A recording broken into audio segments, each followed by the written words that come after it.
ఉన్నటువంటి వ్యక్తులు మేమందరం ఈరోజు నువ్వు అన్న మాటలకు మాత్రము యావత్ తెలంగాణ సమాజం తల వంచుకుంటున్నది. కాబట్టి బేషరతుగా ఒక తండ్రి లాంటి ఒక పితృ లాంటి కేసీఆర్ గారిని ఈరోజు మార్చి ఎవరిడంగా చావు కోరుకోలేదు వరకు.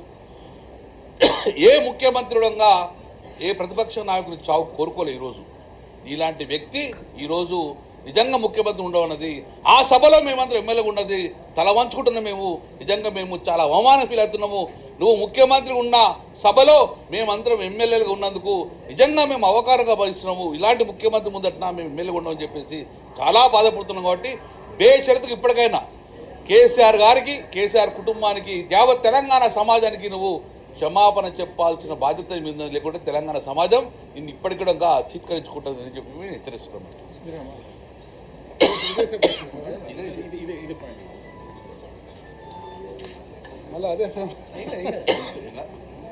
ఈరోజు నిన్న ముఖ్యమంత్రి గారు చేసిన వ్యాఖ్యలు, మాజీ ముఖ్యమంత్రి మీద కేసీఆర్ గారు చేసిన వ్యాఖ్యల్ని ముక్త కంఠంతో తీవ్రంగా ఖండిస్తున్నాము. ఇప్పుడే మిత్రులు చెప్పినట్టు నిజంగా శాసనసభలో మేము మా ముఖ్యమంత్రి గారు ఉన్న శాసనసభలో మేము శాసనసభ్యులుగా ఉండడం అవమానకరంగా భావిస్తున్నాం. ఎందుకంటే ఈ శాసనసభలో ముఖ్యమంత్రి గారు వాడిన భాష, గత ఒక సంవత్సరం 14 నెలలుగా వాడిన భాషని అనేక సందర్భాలను ఉటంకిస్తూ మీ ముందర పెట్టదలుచుకున్నాను.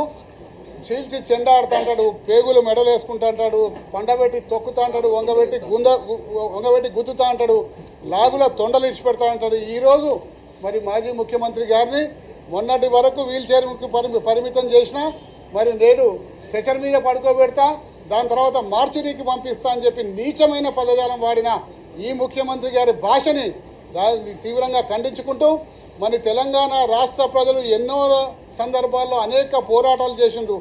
ఏ పోరాటాల్లో కూడా ఆ పోరాటానికి నాయకత్వం వహించిన నాయకులు ఇటువంటి నీచమైన భాష వాడలేదు.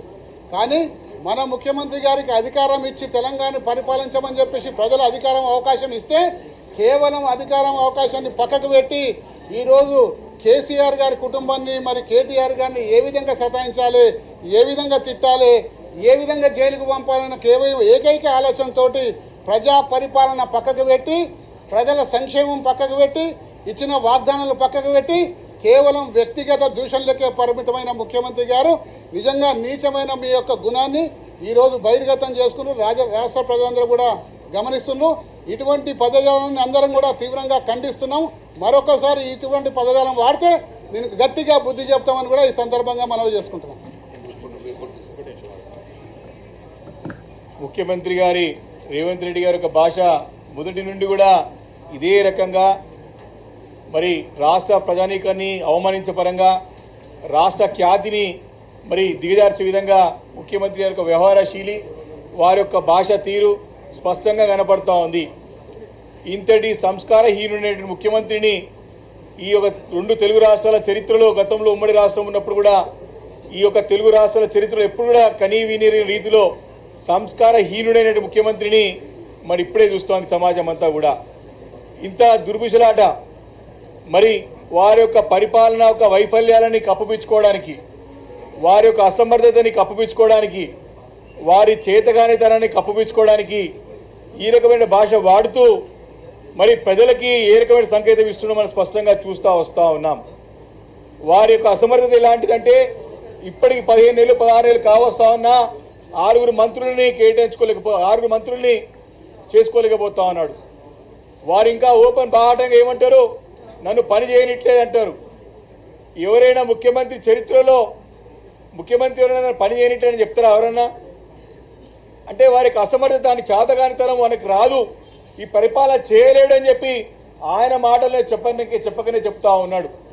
వారు ఎంత ఘోరమైనటువంటి మాటలంటే ఇటు చావును కోరుకుంటూ ఉంటాడు, అటు దేవుళ్ళ మీద ఒకటి తింటూ ఉంటాడు. కాని భాష కాదు, రాని భాష కాదు.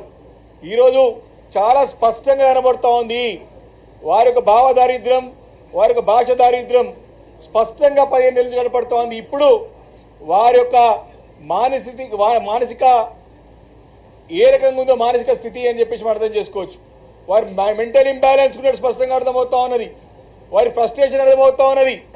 ఢిల్లీలో అధిష్టానం ఈయన పట్టించుకుంటలేదని చెప్పి స్పష్టంగా అర్థమవుతా ఉన్నది. వారి సొంత పార్టీలే తిరగబడుతూ ఉన్నారు ఆయన మీద.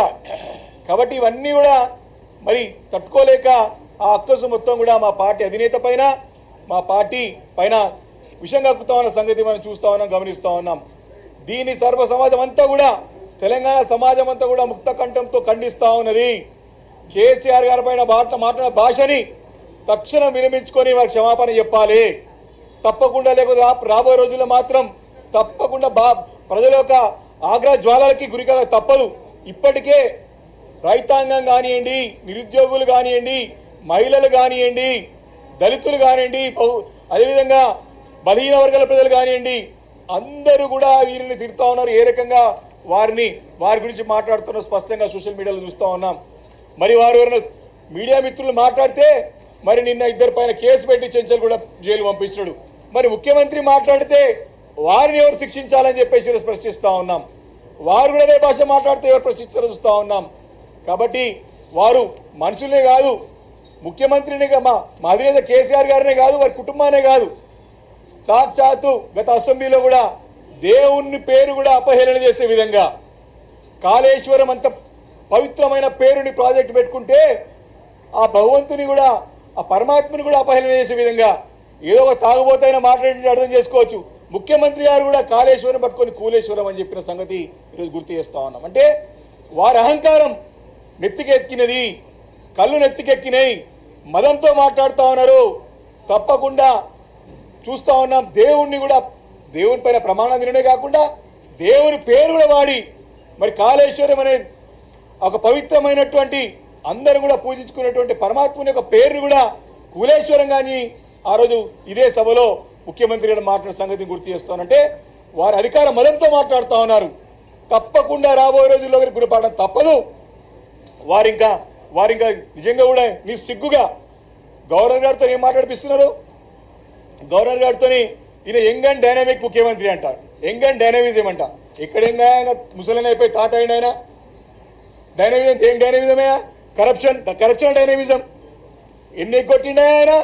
రైతులకి ప్రజలకు ఎగ్గొట్టిండు, మహిళలకు ఎగ్గొట్టిండు, బంగారం పెడతా అని చెప్పిండు, పోయి 2 లక్షలు రుణమాఫీ తెచ్చుకోమని చెప్పిండు. అందరు 2,500 మహిళలకి ఇవ్వలేదు. అన్ని మోసాలే. దాంట్లో డైనమిజం వినా, ఎగ్గొట్టంలో డైనమిజం, కరప్షన్ చేయడం డైనమిజం. కాబట్టి ఇవన్నీ ప్రజలు గమనిస్తూ ఉన్నారు. గవర్నర్ ప్రసంగంలో కూడా అన్ని పచ్చబద్దలు మాడిపించినాడు. ఇదొక ఉదాహరణ మాత్రమే.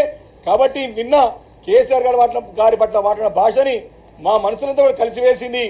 మేము చాలా అంటే చాలా తీవ్రంగా మేము బాధపడుతూ ఉన్నాం. ఇలాంటి ముఖ్యమంత్రి కింద మేము ఎమ్మెల్యేలు ఉన్నందుకు సిగ్గుపడుతూ ఉన్నాం. తక్షణం వారు విరమించుకొని ఈ యొక్క సభని ఆ పదవి గౌరవం కాపాడాలని చెప్పేసి కూడా బీఆర్ఎస్ పార్టీ హెచ్చరిస్తూ ఉంది. Thank you.